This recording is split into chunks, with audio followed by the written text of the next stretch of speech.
خدا کے رسول کے دور میں، اللہ کے نبی کے دور میں حدیثیں جھوٹی بننی شروع ہو گئی تھی۔ صحابہ نے آ کے کہا یا رسول اللہ، بندے آپ کے نام سے غلط حدیثیں بیان کر رہے ہیں، تو ابھی تو آپ ہمارے درمیان موجود ہیں، ہم آپ سے پوچھ لیتے ہیں۔ تو جب آپ ہی نہیں ہوں گے تو اس دور کے لوگ حدیثوں کو کیسے پرکھیں گے؟ لے جی، رسول نے ایک معیار دیا، اس معیار کو آج تک ہم نے قائم رکھا ہوا ہے۔ رسالت امام نے کہا تمہارے سامنے میری حدیث پڑھی جائے، اسے قرآن کے ساتھ ملا کے دیکھ لو، اگر قرآن کے ساتھ مل جائے تو سمجھنا کہ ہماری ہے، اگر قرآن سے مطابقت نہ کرے تو نبی نے یہ نہیں کہا کہ اسے گرا دینا، نبی نے کہا اسے دیوار پہ مار دینا، اس لیے کہ وہ ہماری نہیں ہو سکتی، وہ دشمن کی سازش ہو سکتی ہے۔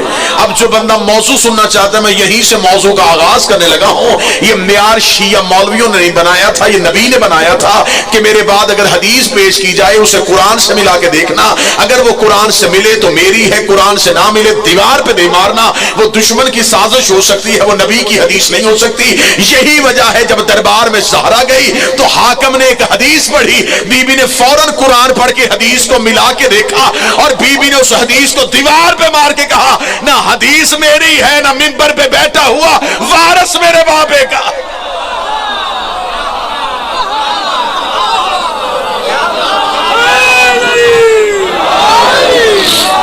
بسم اللہ سے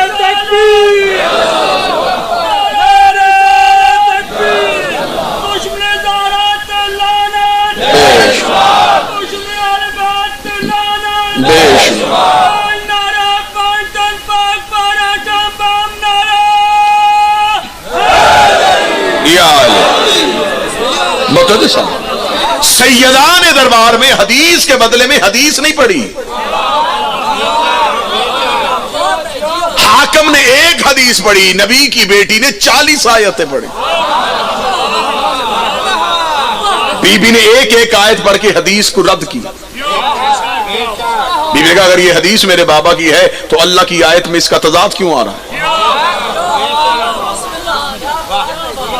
اب اگر یہ بات کھل گئی ہے تو اب گھر گھر میں فتق پڑھنا چاہیے۔ آج کوئی اگر کتا یہ کہے کہ نبی کی بیٹی معاذ اللہ ثم معاذ اللہ خطا پہ تھی، اور میرا سلام ہے ان سنی علماء کرام کو، ہم تنگ دل لوگ نہیں، ہم تنگ ذہن لوگ نہیں، میرا سلام ہے ان اہل سنت علماء کرام کو جنہوں نے شیعوں سے پہلے جواب دے دیا، جنہوں نے ثابت کیا کہ ہمیں نہیں پتا سامنے بیٹھنے والا کون تھا، لیکن نبی کی بیٹی خطا نہیں کر سکتی۔ رسول کی بیٹی کے نساب کی لفظ منسوخ کرنا، کہ سیدہ دربار میں گئی اور اس مولوی نے کہا ہے اشرف جلالی ملاؤن نے، اس نے کہا کہ بی بی کے سامنے حدیث پڑھی گئی اور بی بی خاموش ہو گئی۔ میں پاکستان کے ہر ممبر پہ کہہ رہا ہوں، آج بھی ویڈیو کیمرے کی موجودگی میں پوری دنیا کو یہ پیغام سنانا چاہتا ہوں، میں آصف الوی اپنے لفظوں کا ذمہ دار ہو کے کہہ رہا ہوں، میں اپنی گردن کٹواؤں گا اور اپنی پوری جائیداد اس بندے کے نام لکھ کے دوں گا جو اپنے مذہب کی کتاب سے ثابت کرے کہ حدیث سننے کے بعد محمد کی بیٹی خاموش ہوئی ہو، بی بی حدیث سننے کے بعد چپ نہیں ہوئی، بی بی غضبناک ہو کے واپس گئی۔ بی بی نے حدیث کو قبول نہیں کیا۔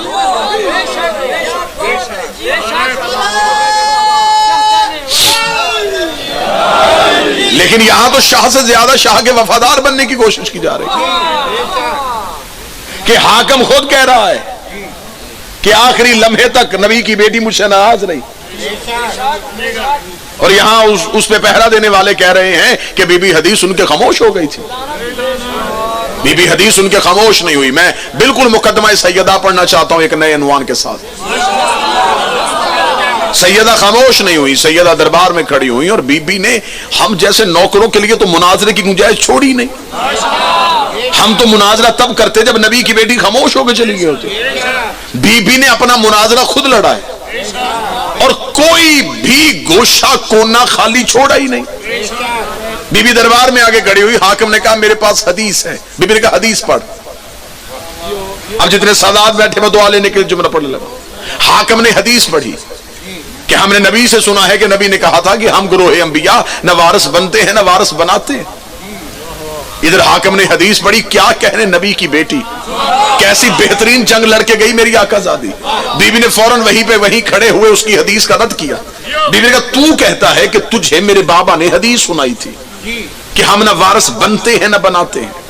بیوی نے کہا میرا پہلا سوال یہ ہے کہ میرے بابا نے تجھے بتایا کہ اگر میرے بعد میری جاگیر کا مطالبہ ہو تو یہ حدیث سنا دینا کہ میرا وارث کوئی نہیں ہے. تو یہ حدیث میرے بابا نے جو تجھے کہی مجھے کیوں نہیں کہی؟ میں بیٹی تھی، میں دختر رسول ہوں. یہ حدیث پیغمبر مجھے سنانی چاہیے تھی. بابا مجھے کہہ کے جاتے کہ بیٹا میرے بعد جاگیر کا مطالبہ نہ کرنا، ہم نہ وارث بنتے ہیں نہ بناتے ہیں. میرے بابا نے مجھے حدیث نہیں سنائی اور تجھے حدیث سنا دی. بیوی نے وہیں پہ کھڑے ہوئے بیوی نے اگلی ایسی رد پیش کی ہے جس سے پوری کی پوری عمارت ہی بیوی نے گرا دی ہے. بیوی نے کہا تو نے کیا کہا ہے کہ میرا بابا کہہ کے گیا تھا کہ ہم وارث نہیں بناتے، پھر تو بتا تجھے میرے باپ نے وارث بنایا ہے؟ بولو جو علی کے نوکر بیٹھے ہو، جو سیدہ کے حق میں گواہی دینا چاہتے ہو.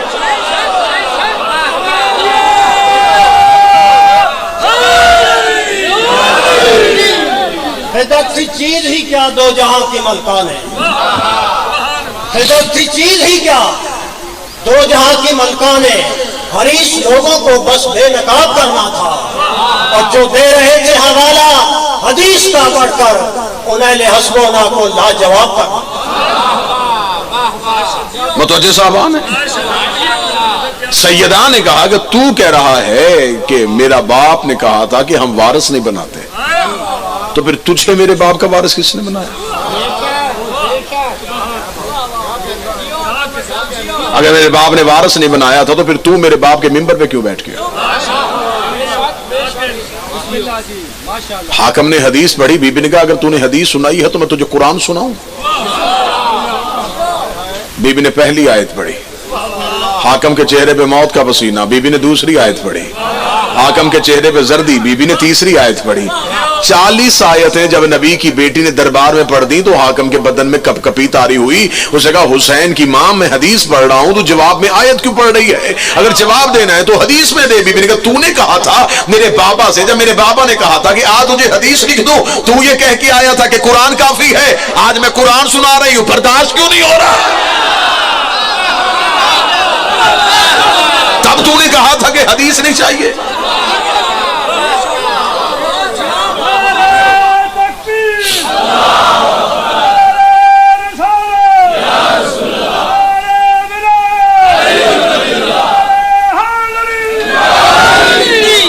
آج میں اس مجلس کے توسل سے اس ویڈیو کیمرے کی موجودگی میں پوری دنیا کو یہ پیغام دینا چاہتا ہوں کہ اب جب چاروں طرف سے جناب سیدہ کے نوکر، چاہے وہ سنی تھے، چاہے وہ شیعہ تھے، چاہے وہ کسی بھی روپ میں تھے، جب انہوں نے احتجاج شروع کیا تو اب یہ ملعون بند کمرے میں بیٹھ کے ویڈیو بنا رہا ہے. تو اب آپ میدان میں، آپ چوک میں میں اتنے لوگوں کی موجودگی میں، ویڈیو کیمرے کی موجودگی میں، لا الہ الا اللہ محمد رسول اللہ علی ولی اللہ، تیرے مناظرے کو قبول کرتا ہوں. میں تیرے مناظرے کے چیلنج کو قبول کرتا ہوں، لیکن میرا مطالبہ ایک ہی ہے، مناظرہ ہوگا بھرے چوک میں ہو، لوگوں کے سامنے ہو، کسی پرائیویٹ چینل پہ ہو. ایک بار یہ جھگڑا ختم ہونا چاہیے، یہ روز روز کی لڑائی ختم ہونی چاہیے. ہم ثابت کرنا چاہتے ہیں کہ نبی کی بیٹی کل بھی سچی تھی، آج بھی سچی.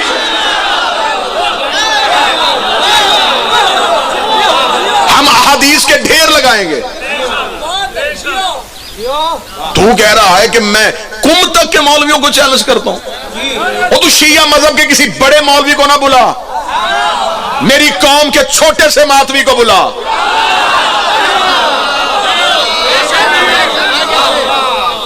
جلیل القدر شخصیات کو کیوں زحمت دے رہے ہو؟ جو کام چھوٹوں سے نہ ہو پھر وہ بڑے کرتے ہیں. ہم امام حسین کے ماتمی حاضر ہیں، مناظرہ کر ہم پھر تیار، مباہلہ کر ہم پھر تیار. اور میں پاکستان کے مقتدر اداروں سے یہ اپیل کروں گا کہ اگر اس کی یہ خواہش ہے تو اس کی یہ آخری خواہش پوری کریں، کیونکہ اس ملعون نے واصل جہنم تو ہو ہی جانا ہے. تو اس کی زندگی کی آخری خواہش سمجھ کے اس کی قبول کرو. اسے کسی بھی جگہ پہ کسی پرائیویٹ چینل پہ لے کے آؤ, اس پرائیویٹ چینل کا 1 گھنٹے 2 گھنٹے 6 گھنٹے کا جتنا بھی آن ایئر پروگرام جائے گا وہ شیعہ قوم اپنی جیب سے ادا کرے گی. یہ لاہور چاہے, یہ کراچی چاہے, یہ اسلام آباد میں چاہے, یہ جگہ اپنی مرضی کی منتخب کرے. ہم مناظرہ کرنے کے لیے بالکل عملی طور پہ تیار ہیں اور تیری کتابوں سے ثابت کریں گے. تو کہہ رہا ہے کہ میں شیعوں کو گستاخ سیدہ ثابت کروں گا, تو ہماری آنکھوں میں آنکھیں ڈال, ہم تجھے گستاخ رسول ثابت کریں. تیری کتابوں کی تو سیاہی ابھی تک نہیں مٹی. گستاخ نبی وہ ہوتا ہے جو نبی کو 40 سال تک معاذ اللہ اسلام پہ نہ مانے. گستاخ رسول وہ ہوتا ہے جو نبی کو دائی کا دودھ پلائے. گستاخ رسول وہ ہوتا ہے جو نبی کو جبریل کے ہاتھ آپریشن کروائے. تو کہتا ہے یہ توہین رسالت نہیں ہے. ہم حکومت پاکستان سے مطالبہ کرتے ہیں کہ ہمیں 298A پہ مقدمہ نہیں چاہیے, 295C پہ مقدمہ چاہیے. 298A مقدس شخصیات کی توہین پہ ہوتی ہے, نبی کی بیٹی کی توہین, رسول کی توہین. اب تو پنجاب اسمبلی سے بل بھی پاس ہو گیا ہے کہ جو صحابہ کی توہین کرے وہ کافر ہوتا ہے. اسے دائرہ اسلام سے نکالو, اس کے خلاف سزا ہونی چاہیے, سخت سے سخت سزا دو جو صحابی کی توہین کرے. تو میں تو اس بل کا بہت دیر سے انتظار کر رہا تھا.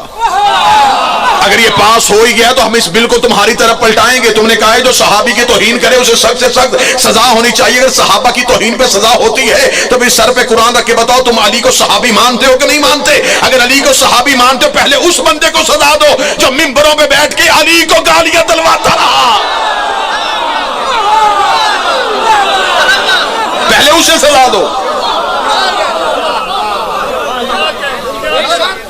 صحابہ کی توہین سے اگر سزا ملنی چاہیے تو ہم شیعہ دستخط کرتے ہیں, لیکن ان لوگوں کو بھی سزا دو جو آپس میں ایک دوسرے کو نہیں مانتے تھے. جو مدینے سے نکالے وہ بھی صحابی, جس کو نکالے, جو قتل کرے, جو قتل ہو, تو پھر بتاؤ صحابیت کا معیار کیا ہے؟ آپ نے تو صرف بل پہ لکھا ہے نا توہین صحابہ, تو ہم شیعہ ساتھ ہیں. یہ تم نے اتنے 1400 سال سے میری قوم پہ الزام لگائے ہوئے صحابہ کی عزت نہیں کرتے, عزت نہیں کرتے. کس جاہل نے تمہیں کہا کہ ہم عزت نہیں کرتے؟ ہم عزت کرتے ہیں, لیکن پہلے بتاؤ صحابی کا معیار کیا ہے؟ جو بھی نبی کے پاس بیٹھے وہ صحابی ہوتا ہے. تو اگر صحابی کا معیار یہ ہے کہ جس نے بھی نبی کے ساتھ زندگی گزاری اس کی عزت کرنی ہے, تو پھر یہ سارے مولوی مجھے اکٹھے ہو کے پہلے یہ بتائیں یہ سورہ منافقون کن کے لیے اتری ہے؟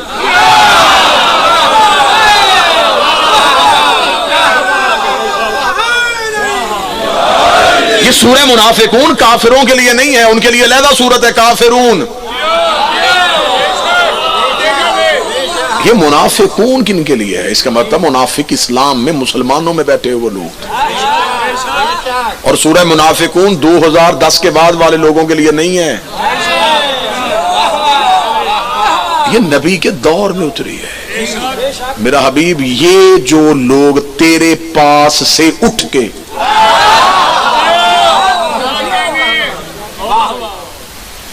قرآن میں ان کا ذکر ہے, پھر ہمیں ساری لڑائیاں ختم ہو جائیں گی. ہمیں صرف اتنا بتا دو یہ سورہ منافقون کن لوگوں کے لیے آئی؟ یہ ہے کڑوے سچ جو ہم بولتے ہیں اور تمہیں اچھا نہیں لگتا. یہ ہے وہ حقیقتیں جو تم سے برداشت نہیں ہو رہی. بھئی ہم کرتے ہیں صحابہ کی عزت, عزت کرتے ہیں. میں ویڈیو کیمرے میں کہہ رہا ہوں, اتنے لوگوں کے سامنے کہہ رہا ہوں, واللہ باخدا ہم عزت کریں گے. ایک شرط ہے, تو جس کی عزت کروانا چاہے ہم کرتے ہیں. تم نہ بتا, میں تاریخ میں کردار پڑھتا ہوں.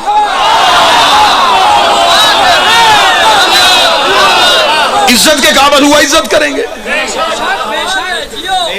ہم شیعوں کا کیا قصور ہے؟ ہم نے ایک معیار بنایا ہوا ہے, جو نبی اور نبی کے خاندان سے محبت کرے, رنگ کا کالا ہو,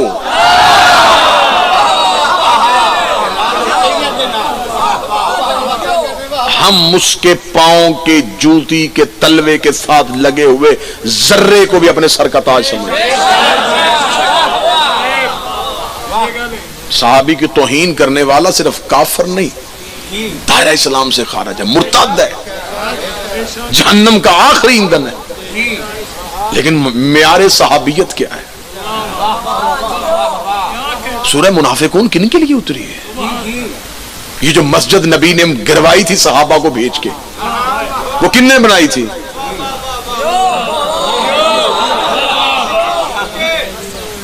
وہ مسجد زرار کن کے ہاتھ کی بنی مسجد؟ اور نبی نے یہ کہہ کے بنا دی کہ خدا نے کہا ہے کہ یہ منافقوں کے مال سے بنی ہوئی مسجد، اسے گراؤ۔ یہ مسجد نبی اور اللہ کی محبت میں نہیں بنی۔ منافق پکڑنے ہو تو کھورا میں دے دیتا ہوں۔ ہم مولا امام حسین سے تنخواہ کس بات کی لیتے؟ اسی بات کی لیتے۔ فوجی مہینے میں ایک بار تنخواہ لیتا ہے اور وطن سے غداری نہیں کرتا، ہمیں حسین دن میں 7 بار تنخواہ دیتا ہے۔ ایسا ہے؟ تو جب ہمیں امام حسین تنخواہ اس بات کی دے رہے ہیں تو ہم تو پہلے دن جب اس محکمے میں آتے ہیں تو یہ سوچ کے آتے ہیں کہ یہاں سے واپسی ممکن نہیں ہے۔ ہم تو دشمنوں کے مورچوں کے اندر گھسے ہوئے ہیں، اور میرا فخر ہے، میں کہتا ہوں کہ میرے پاس کوئی بھی عمل نہ ہو تو قبر میں علی کو منہ دکھانے کے لیے میرے پاس یہی عمل کافی ہے کہ یا علی میری دشمنی کی وجہ تو تھا، میری دشمنی ذات کی وجہ سے نہیں ہوئی، مولا تیری وجہ سے لوگ میرے دشمن ہوئے، عزت بھی ملی تو تیری وجہ سے، دشمنی بھی ہوئی تو تیری وجہ سے۔ ہماری محبت ہماری نفرت کا معیار علی ہے۔ میں ہر کسی سے محبت کرتا ہوں صرف علی کے، ہمارا معیار صرف اور صرف علی ہے۔ تو اب میرا بھائی اب ہم سے جا کے پوچھ، یہ جو کہتے ہیں جی ہم مناظرے کا چیلنج کرتے ہیں، ہم مناظرے کا چیلنج کرتے ہیں، مجھے صرف سورہ منافقون والے بندے دے۔ وہ بندے کون سے؟ جب تو سورہ منافقون میں چھپے ہوئے بندے مجھے دے گا، میں انہی بندوں میں سے تمہیں سیدہ کا دشمن نکال کے دوں گا۔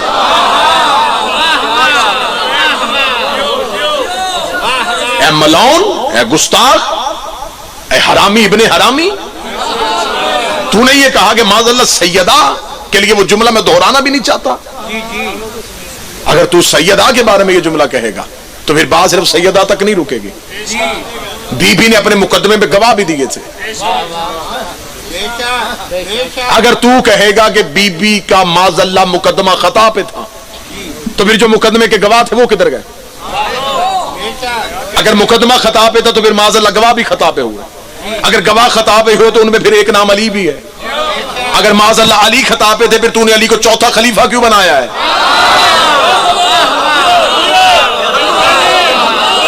پھر علی کو خلیفہ راشد کیسے مانو گے؟ اگر تو کہے گا معاذ اللہ مقدمہ خطا پہ تھا پھر گواہ خطا پہ تھے، اگر گواہ خطا پہ تھے پھر حسن حسین کہاں گئے؟ تو آج بکواس کر رہا ہے نا بند کمرے میں کیمرہ چلا کے کہ میرے اوپر توہین رسالت نہیں بنتی، میں بتاتا ہوں کیسے توہین رسالت بنتی ہے۔ تو نے سیدہ کو معاذ اللہ خطا پہ کہا، اس کا مطلب سیدہ کا دعویٰ خطا، دعویٰ خطا تو گواہ خطا، اگر گواہ خطا تو ان گواہوں میں حسن حسین بھی ہیں، اگر حسین گواہوں میں ہے تو پھر نبی کی حدیث کہاں گئی؟ حسین منی وانا من الحسین۔ تم نے سیدہ کی توہین، سیدہ کے گواہوں کی بھی توہین کی، سیدہ کے گواہ کی توہین، سیدہ کی توہین رسول کی توہین۔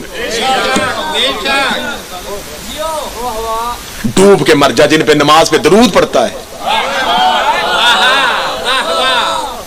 اسے پوچھو اس ملعون سے کہ جب تو نماز پڑھتا ہے تو نماز میں آل محمد پہ درود پڑھتا ہے کہ نہیں پڑھتا؟ اگر تو درود آل محمد پہ پڑھتا ہے تو اس آل میں سیدہ ہیں یا نہیں ہے؟ تو جسے نماز میں درود پڑھتا ہے معاذ اللہ ان کی خطائیں کہہ رہا ہے، اور اب اپنے جملے اپنے بیانات تبدیل کر رہا ہے کہ نہیں میں نے تو یہ جملہ نہیں کہا تھا، میں تو خطا اجتہادی کہا تھا۔ ہم آل محمد کے لیے لفظ سننا بھی گوارا نہیں کرتے، ہم وہ زبان تالو سے کھینچ لیں گے جو محمد کی بیٹی پہ بھونکے گی۔ ہم شیعوں کو تم نے دیواروں پہ کافر لکھا ہے، ہم نے اپنے بچوں کو چپ کروایا، کچھ نہیں ہوتا لکھنے دو، ہمیں اپنے ملک امن عزیز ہے۔ تم نے ہمارے جلوسوں کے رستے روکے ہیں، ہم پرامن رہے ہیں۔ تم نے ہمارے نوجوانوں کے جنازے ہمارے کاندھوں پہ اٹھوائے ہیں، ہم خاموش رہے ہیں۔ لیکن ہم اپنی ذات کی حد تک خاموش ہیں. جہاں نبی کی اولاد اور نبی کی بات آئے پھر ہمیں کوئی چیز عزیز نہیں ہے. میں اور یہ بات بھی میں ویڈیو کیمرے کی موجودگی میں کہنا چاہ رہا ہوں، اس بندے کا تعلق قطعاً سنیت سے نہیں ہے. سنی میرے بھائی جو ہیں وہ تو مذہب آل محمد کے اتنے قریب ہیں کہ وہ اہل بیت سے پیار کرتے ہیں، اور اس کی سب سے واضح دلیل یہ ہے کہ اہل سنت جید علماء کرام نے اور بڑے بڑے گدی نشینوں نے اس کی سخت الفاظ میں مذمت کی. اس کا مطلب ہے یہ تکفیریت اور ناسبیت کے روپ میں سنیت کی قمیض پہن کے آیا ہوا ہے. لیکن یہ قوم ہجوم نہ بنے، یہ قوم بنے. قطعاً یہ نہیں ہے کہ آپ 4 دن شور کریں اور 4 دن کے بعد آپ کو پتہ ہی نہ چلے، جیسے وہ سندھ کا ایک ملعون امام زمانہ کی گستاخی کرنے والے کو یہ قوم بھول گئے. 4 دن سوشل میڈیا پہ شور کرنے کے بعد پھر آپ ہی خاموش ہو جائیں. نہیں، ہمیں اس کا منطقی انجام چاہیے. 2 مطالبے ہیں ہمارے حکومت کے سامنے، 2 مطالبے ہیں. میں جہاں تک پہنچ سکتا ہوں میں اپنی ذاتی حیثیت سے پہنچ رہا ہوں. ہمارے 2 مطالبے ہیں، یا مناظرہ کرواؤ یا اس کا سر دو، یا ایک بار یہ جھگڑا سرے سے ختم کرو، اس کا شوق پورا کرو، اسے کو آئے. یہ بند کمرے میں بیٹھ کے چیلنج کر رہا ہے نا، تو ہمیں بتا تو دیکھ کہاں بیٹھا ہے یہ. ہمیں ایڈریس دے دے کہ میں یہاں بیٹھا ہوں، ہم آ جاتے ہیں. منڈی بہاؤدین تیرے شہر بھکی میں آنا ہے یا لاہور تاج پورے تیرے مدرسے میں آنا ہے، تو ہمیں ایڈریس تو بتا کہ ہم یہاں آئے. ہم آتے ہیں، کتابیں بھی تیری اٹھا کے لائیں گے. پھر ہم تجھ سے معافی لے کے نہیں آئیں گے، ہم تیری زبان لے کے آئیں گے. میرے وقت کا امام آنے والا ہے، ہم امام کو کیا جواب دیں گے؟ کیا ہم ان بندوں پہ تو لعنت کرتے رہے جو 1400 سال پہلے تیری دادی کو دربار میں بلاتے رہے، اور وہ بندہ ہماری آنکھوں کے سامنے رہا جس نے سیدہ کی توہین کی. پھر یا تو یہ قوم تبرہ چھوڑ دے یا پھر نصرت کے لیے تیار ہو. ہماری ایک عادت بن گئی ہے کہ ہم مجمع میں صرف لعنت بے شمار کی عادی. ہمیں ایسے لوگوں کے لیے میدان میں نکلنا پڑے گا. یہ لوگ جو آج یہ جو برساتی مینڈک بول رہے ہیں کیونکہ امام کا ظہور قریب ہے. ابھی جس لمحے میں ہم بیٹھے ہوئے سورج کو گرہن لگا ہوا ہے، دنیا موت کے خوف سے گھروں میں چھپ کے بیٹھی ہوئی ہے. یہ ساری تبدیلیاں تمہیں بتا نہیں رہی کہ کوئی آ رہا ہے.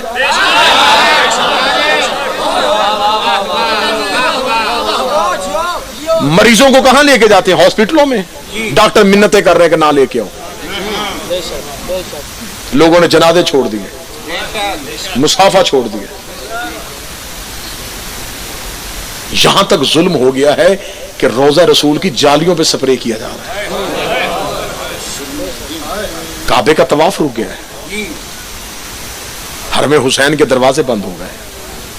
تو تم کیا سمجھتے ہو یہ کام ہم نے کیا ہے؟ نہیں، انہوں نے مخلوق پہ اپنے دروازے بند کر دیے.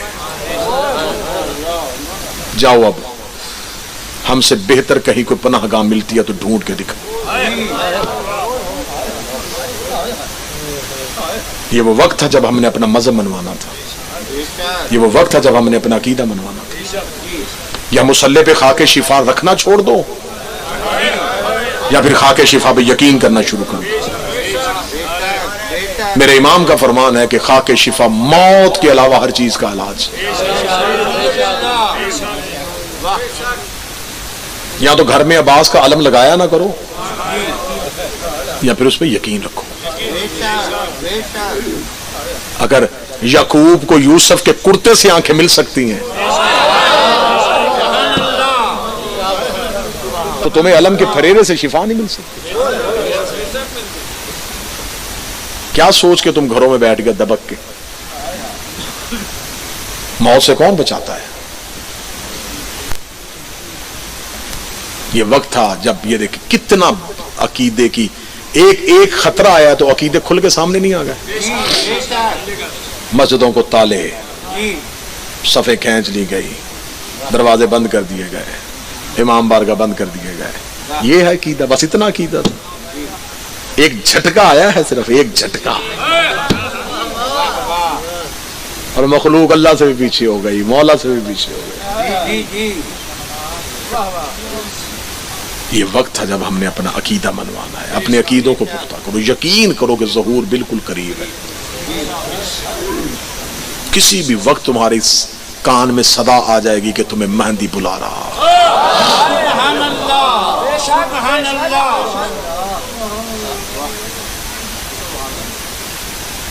میرے سامنے کوئی مجھے ماں کی گالی دے, میں قتل کرنے پہ آ جاؤں, اور لوگ نبی کی بیٹی کو گالی دیتے رہے.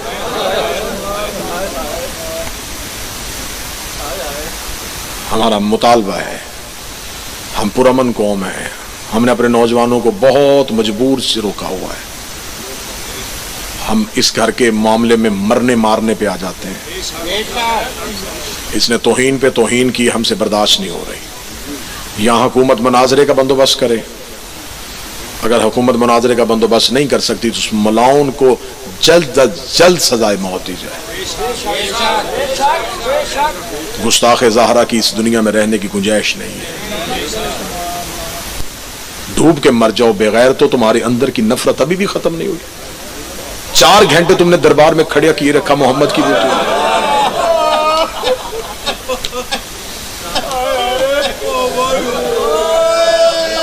تمہارے اندر کی حسرتیں ابھی بھی پوری نہیں ہوئی. تم نے محمد کی بیٹی کی چھت گرائی, تم نے رسول کی بیٹی کا دروازہ جلایا. جس درخت کے نیچے بیٹھ کے روتی تھی تم نے وہ درخت کاٹ دیا. جس چھت کے نیچے بیٹھ کے روتی تھی تم نے وہ چھت گرا دی. واللہ با حسین, ہم نے اس قوم کے ڈر کی وجہ سے تمہیں زہرا کے مصائب نہیں سنائے. ہم تمہیں سیدہ کے مصائب سنا دیتے. مجھے حسین کی عزت کی قسم ہے تم دیواروں میں ٹکرے مارتے. ہم تمہارے ڈر سے مجمع میں سید بیٹھے ہوتے ہیں, سیدزادیاں مجمع مجلسوں میں ہوتی ہیں. تھوڑا سا بھی سخت مصائب پڑھ دیا جائے, اگلے دن سیدوں کے فون آنے شروع ہو جاتے ہیں. نہ کریں جی, اتنا سخت نہ پڑھا کریں, ہم سے نہیں برداشت ہوتا. 1400 سال کے بعد بطول کے بیٹے سے برداشت نہیں ہوتا. اور ہمت نہیں, حسین کی سامنے دیکھ رہا تھا اور ماں کا ہاتھ چہرے پہ اتنی ستائی ہوئی تھی, نمازوں میں بد دعائیں دیتی رہی.